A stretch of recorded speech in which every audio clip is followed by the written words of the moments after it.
అందరికీ నమస్కారం అండి. ద యూనిపవర్ ఛానల్ తరపున మీ అందరికీ స్వాగతం, సుస్వాగతం. మై డియర్ ఫ్రెండ్స్, డబ్బు సంపాదన అనేది ఈ రోజుల్లో చాలా ఇంపార్టెంట్ కదా. యాక్టివ్గా అందరూ డబ్బు సంపాదిస్తూనే ఉంటారు. అంటే ఏదో ఒక పని చేసి సంపాదించడం అనమాట. అంటే మనం ఏదన్నా పని చేస్తే మనకి డబ్బులు వస్తాయి. మనం సంపాదించేది అంటే డైరెక్ట్గా మనం ఇన్వాల్వ్మెంట్ ఉంటుంది దాంట్లో. మనం మార్నింగ్ నుంచి ఈవినింగ్ వరకు గంటలో ఏదో సంథింగ్ కష్టపడితే మంత్లీ ఇంత ఇన్కమ్ అని మనకు వస్తుంది. అది జాబ్ రూపంలో కానీ ఇంకేదైనా రూపంలో కానీ డైరెక్ట్ అది యాక్టివ్ ఇన్కమ్ అంటాము. అంటే మనం డైరెక్ట్గా అక్కడ లేకపోయినప్పటికీ కూడా మనం డబ్బు సంపాదిస్తూ ఉంటే దాన్ని ప్యాసివ్ ఇన్కమ్ అంటాం. అంటే మన ఇన్వాల్వ్మెంటు కొంత టైము, ఒక గంట 2 గంటలు ఉన్నా ఫోన్ ద్వారా అయినా ఎక్కడున్నా కానీ సంపాదించుకునేది లేదు. మన డబ్బు ద్వారా మన డబ్బుని ఎక్కడైనా ఇన్వెస్ట్ చేసి డబ్బును సంపాదించుకోవడం. ఇట్లా ఈరోజు ఒక్క యాక్టివ్ ఇన్కమే ఉంటే మనం ప్రజెంట్ ఉన్న దాన్ని బట్టి సర్వే అవ్వగలమా అంటే లేదు. మనకి ఇంకా ఏదో ఒక రూపంలో ప్యాసివ్ ఇన్కమ్ అనేది ఖచ్చితంగా కావాలి.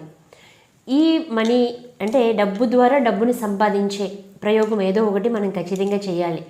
ఆ చేసే క్రమంలో వ్యాపారంలో ఇన్వెస్ట్మెంట్ చేయొచ్చు, గోల్డ్ మీద, లేదు అంటే డబ్బు సెక్యూరిటీ డిపాజిట్స్ చేసుకోవచ్చు, ఇలా అన్నీ చేసుకోవచ్చు. దీంట్లో మరి ఎందుకు అసలు ఇన్వెస్ట్మెంట్ అనేది చేయాలి? ఇన్వెస్ట్మెంట్ చేయకుండా ఎక్కడ పెట్టకుండా నా డబ్బుని నేను పొదుపుగా వాడుకుంటూ నేను దాచుకుంటాను, నా రిటైర్మెంట్ వరకు నేను కష్టపడిన డబ్బంతా దాచుకుని నేను తర్వాత హ్యాపీగా లైఫ్ని లీడ్ చేస్తాను అని అనొచ్చు. మై డియర్ ఫ్రెండ్స్, ఇది మంచిదే, కానీ ఎంతవరకు మనకు ఉపయోగపడుతుంది అనేది కూడా ఆలోచించాలి. కాబట్టి ఒక్కసారి ఆలోచిద్దాం. ఈరోజు మన కుటుంబం పోషించుకోవడానికి మనకు ఒక 40,000 రూపాయలు ఖర్చు అవుతుంది అనుకుందాం. అంటే చక్కగా మీరు ఒక మంచి లైఫ్ని లీడ్ చేస్తున్నారు, చాలా బాగుంది లైఫ్ అంతా.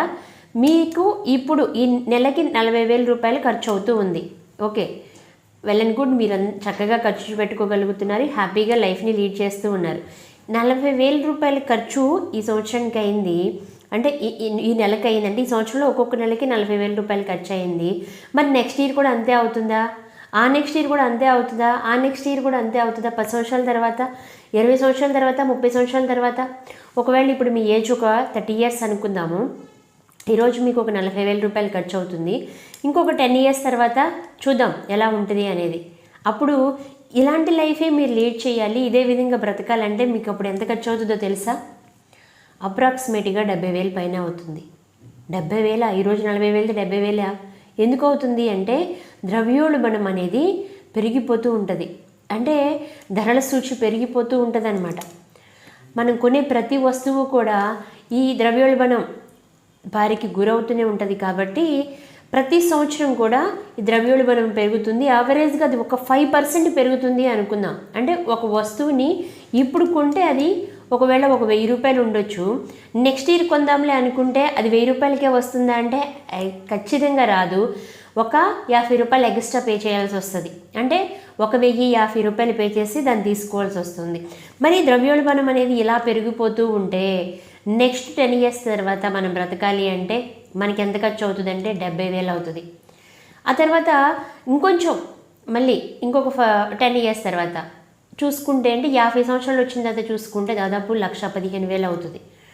మీకు 60 సంవత్సరాలు వస్తే అంటే 30 సంవత్సరాల వయసులో మీకు 40,000 రూపాయలు ఖర్చు అవుతూ ఉంటే 40 సంవత్సరాలు వచ్చేసరికి దాదాపు 70,000 ఖర్చు అవుతూ ఉంటుంది. అదే 50 సంవత్సరాలకు వచ్చేసరికి 1,15,000 అవుతూ ఉంటుంది. అదే 60 సంవత్సరాలకు వచ్చేసరికి దాదాపుగా 2,00,000, 1,80,000, 2,00,000 మధ్యలో మీకు ఖర్చు అవుతూ ఉంటుంది అనమాట. అది ఇలాంటి లైఫ్ని లీడ్ చేయాలంటేనే ఓ లగ్జరీ లైఫ్ కాదు. ఎందుకంటే ఒక్క 20-30 ఇయర్స్ బ్యాక్ వెళ్ళి చూడండి, ఒక 1,000 రూపాయలు తీసుకెళ్తే ఎన్ని సరుకులు తీసుకొచ్చేవాళ్ళు మన ఫాదర్స్, మన మదర్ వాళ్ళు బయటికి వెళ్తే ఒక 1,000 రూపాయలు చేతిలో ఉంటే. కానీ ఈరోజు మనకి 10,000 అవుతుంది. అంటే ఈరోజు 1,000 ఈక్వల్ టు ఆ రోజు 1,000 రూపాయలు ఈరోజు 10,000తో సమానం. అలాగే ఈరోజు 40,000 రూపాయలు నెక్స్ట్ 30 ఇయర్స్లో దాదాపు 1,90,000 రూపాయలకి సమానం. అంటే చూడండి ద్రవ్యోల్బణం ఎలా పెరిగిపోతూ ఉందో. మరి ఇంత పెరిగిపోతున్నప్పుడు మన జీతాలు, మన ఆస్తులు కూడా అలాగే పెరుగుతూ ఉండుండొచ్చు. కానీ మనం ఇదే లైఫ్ని హ్యాపీగా లీడ్ చేయాలంటే ఖచ్చితంగా ఇన్వెస్ట్మెంట్ అనేది పెట్టాలి. ఎందుకంటే 60 సంవత్సరాల తర్వాత మనం కష్టపడి బ్రతకలేం కదా, కష్టపడి పని చేయలేం కదా. మరి అప్పుడు కూడా మనం ఇదే లైఫ్ని హ్యాపీగా బ్రతకాలి అంటే ఖచ్చితంగా మన డబ్బుని మన ఇంట్లో మన పెట్టెలో పెట్టుకుని ఉంచుకుంటే దాని వాల్యూ రోజు రోజుకి పడిపోతూ ఉంటుంది. ఒకవేళ దాని వాల్యూ పెరగాలంటే మంచి ఇన్కమ్ వచ్చే చోట్ల పెట్టుబడి పెట్టాలి. దాంట్లో షేర్ మార్కెట్ ఒకటి. స్టాక్ మార్కెట్లో కనుక పెట్టుబడి పెడితే లాభాలే కానీ నష్టాల గురించే వింటున్నాం కానీ లాభాలు లేవు అనుకోవచ్చు.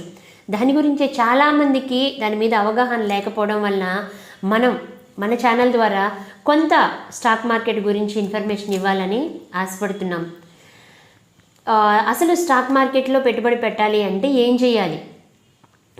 చేయాలి అంటే ఫస్ట్ దానికి డీమ్యాట్ అకౌంట్ అనేది ఓపెన్ చేసుకోవాలి. జస్ట్ అండ్ ఏం లేదు, మీ దగ్గరలో ఉన్న బ్రోకింగ్ కంపెనీస్ ఏవైనా ఉండుంటే ఆ కంపెనీ దగ్గరికి మీరు వెళ్ళొచ్చు, లేదు ఫోన్ కాల్స్ ద్వారా అయినా అయిపోతాయి. ఎందుకంటే ఇది ఖచ్చితంగా broking companies, registered broking companies ఉంటాయి, వాళ్ళే డీమ్యాట్ అకౌంట్ని ఓపెన్ చేస్తారు. కాబట్టి ఒక ఆధార్ కార్డు, పాన్ కార్డు, మీ mail ID, bank statement, cancellation cheque, మీ మెయిల్ ఐడి, మీ సిగ్నేచరు, కేవైసీ చేస్తారు కాబట్టి ఫోటో ఆల్రెడీ వాళ్ళకి వచ్చేస్తుంది. దాంతోపాటు మీ మదర్ నేము. ఇంతే, చాలా సింపుల్. అకౌంట్ ఓపెన్ చేయడానికి ఇవి ఉంటే మాత్రం సరిపోతుంది. అకౌంట్ ఓపెన్ చేయడానికి ఛార్జెస్ కూడా ఏం తీసుకోరు. అకౌంట్ ఓపెన్ చేసిన తర్వాత మీరు మరి ఎంతతో ఇన్వెస్ట్మెంట్ స్టార్ట్ చేయాలి అంటే మీ దగ్గర 100 రూపాయలు ఉన్నా 100 రూపాయలతోనైనా మీరు స్టాక్స్ కొనుక్కోవచ్చు. 100 రూపాయలతో స్టార్ట్ చేసి ఇప్పుడు మంత్లీ మనం ఒక పోస్ట్ ఆఫీస్లో ఒక 1000 రూపాయలు కట్టుకుంటున్నాము, లేకపోతే అక్కడ ఒక 1000 రూపాయలు కడుతున్నాం, ఇక్కడ ఫిక్స్డ్ డిపాజిట్ చేస్తున్నాం, ఎఫ్డీ చేస్తున్నాం, అది చేస్తున్నాం అని మీరు అంటూ ఉంటారు కదా. అట్లాగే షేర్ మార్కెట్లో కూడా 100 రూపాయలు, 1000 రూపాయలు, 2000, 10,000 ఎంతైనా ఇన్వెస్ట్ చేసుకోవచ్చు. దానికోసం కొంత నాలెడ్జ్ కావాలి. ఎందుకంటే రిస్క్ లేదంటూ ఎక్కడా లేదు. ఇవాళ మనం బ్రతుకుతున్నాము, పొద్దున్నే లేచి ఈవినింగ్ వరకు బయటికి వెళ్ళి వర్క్ చేయడానికని హడావిడిగా రెడీ అయ్యి వెళ్ళిపోతున్నాము. మరి వెళ్ళే దారిలో రిస్క్ లేదంటారా? అక్కడికి వెళ్ళిన తర్వాత ఉద్యోగంలో ఎలాంటి రిస్క్ లేదంటారా? చాలా డేర్ చేసి కొన్ని ఫైల్స్ మీద సంతకాలు పెట్టాల్సి వస్తుంది. చాలా అక్కడ కూడా రిస్క్ ఉంటుంది. ఈవెన్ వ్యవసాయం చేసే వాళ్ళకి రిస్క్ లేదంటారా? వాళ్ళకి రిస్క్ ఉంది. వర్షాలు పడతాయా, పంటలు పండుతాయా, కాలం అనుకూలంగా ఉంటుందా, ఒకవేళ అంత పండి చేతికొచ్చడానికి ఒక్కొక్కసారి పోయే టైము ఉంటుంది, ఫ్లడ్ వచ్చి కొట్టుకుపోతే, ఇట్లా చాలా రిస్కులు అనేవి ఉంటాయి. రిస్క్ లేకుండా ఎక్కడా లేదు. కానీ ఎప్పుడైతే మనం దాని మీద అవగాహనతో మనం కనుక ఇన్వెస్ట్ చేయగలమో అప్పుడు ఆ రిస్క్ అనేది తగ్గుతుంది. ఒకవేళ మనం అవగాహన రాహిత్యంతో ఈ స్టాక్ మార్కెట్లోనే బ్రోకర్స్ని నమ్మేసి, లేదు ఎవరో మనకి ఇన్ఫర్మేషన్ ఇస్తున్నారు, ఎవరో మనకి హింట్స్ ఇస్తున్నారు, కాల్స్ ఇస్తున్నారు అని చెప్పేసి మనం ఇన్వెస్ట్ చేస్తే అక్కడ మోసపోవచ్చు. అలా కాకుండా మనకి కొంత అవగాహన ఉండి ఆ అవగాహనతో కనుక మనం షేర్ మార్కెట్లోకి ఎంటర్ అయ్యి ఇన్వెస్ట్ చేసుకోవడం కనుక స్టార్ట్ చేస్తే ఈవెన్ మీరు దాంట్లో షేర్స్ ట్రేడింగ్ చేసుకోవచ్చు, లేదు అంటే మీ బ్రోకర్ ద్వారా కూడా ట్రేడింగ్ చేయించుకోవచ్చు. దానికోసం కొంత ప్రతిదీ ఏ ట్రేడ్ చేసినా కానీ మనకి కొన్ని రకాల చిన్న ట్యాక్స్లు కట్ అవుతూనే ఉంటాయి. అంటే 1,00,000 రూపాయలు కనుక మనం ఈరోజు ట్రేడింగ్ చేసినట్లయితే దాదాపు 350 రూపాయల వరకు మనకి జిఎస్టీఎన్ కానీ, బ్రోకరేజ్ ఛార్జెస్ కానీ, సెబీ కానీ ఇట్లా కొన్ని రకాల ట్యాక్సుల రూపంలో కట్ అవుతూ ఉంటాయి అన్నమాట. మనకి అంటే 1,00,000 రూపాయలకి ఒక 350 నుంచి 400 లోపు కట్ అవుతూ ఉంటాయి. రిస్క్ లేకుండా ఉంటుందా అంటే మనం కనుక అవగాహనతో ఎక్కడ ఇన్వెస్ట్ చేస్తే, అంటే దేంట్లో ఇన్వెస్ట్ చేస్తే మనకి పెరుగుతాయో చూసుకుని పెట్టుకుంటే, నిఫ్టీలోనా, బ్యాంక్ నిఫ్టీయా, లేదు మీకు అవగాహన ఉన్న బ్యాంకింగ్ రంగంలో పెడతారా, లేదు పెట్రోలియంలో పెడతారా, మెడికల్లో పెడతారా అనేది అసలు ఎక్కడ ఇన్వెస్ట్ చేయాలి, మీ పోర్ట్ఫోలియోని జాగ్రత్తగా కాపాడుకుంటూ పెంచుకోవాలి అంటే ఎలా చేయాలి అనేది చిన్న అవగాహనని మీరు ఉంచుకుని స్టార్ట్ చేశారంటే మీకు లెస్ లగేజ్ మోర్ కంఫర్ట్ అనే విధంగా మీరు మొదట స్టార్ట్ చేయండి. తర్వాత కంఫర్ట్తో పాటు మీకు ఇన్వెస్ట్మెంట్ మీద ప్రాఫిట్ కూడా వచ్చే విధంగా ట్రై చేయొచ్చు.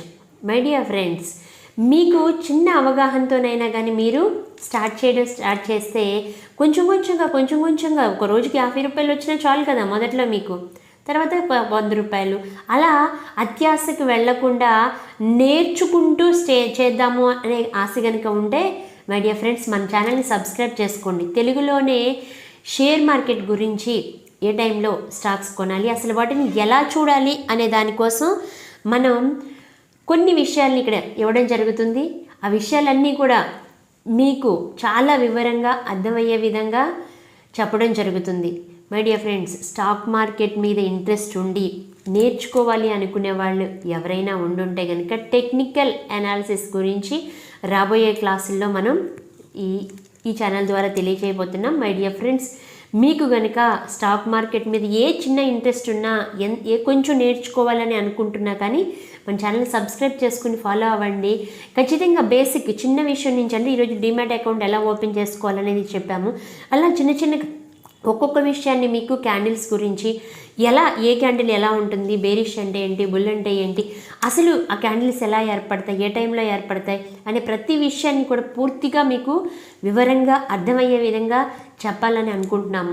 మన ఛానల్ అంతా కూడా మనీకి సంబంధించి, వెల్త్కి సంబంధించి, ఆధ్యాత్మిక మెడిటేషన్ కూడా ఒక టైప్ ఆఫ్ వెల్త్, అది కూడా మనకి ఆరోగ్యాన్ని ఇస్తుంది, సంపదను తీసుకొస్తుంది. అలా చాలా విషయాలు వెల్త్కి రిలేట్ అయ్యే ఉంటాయి. కాబట్టి డబ్బు గురించి ఇబ్బంది పడకుండా లైఫ్ని సక్రమంగా ముందుకు తీసుకెళ్ళాలి అనుకున్న ప్రతి ఒక్కరు కూడా మన ఛానల్ని సబ్స్క్రైబ్ చేసుకోవచ్చు. మీకు అలాంటి మంచి ఇన్ఫర్మేషన్ని మనం ఇవ్వబోతున్నాం. Thank you very much.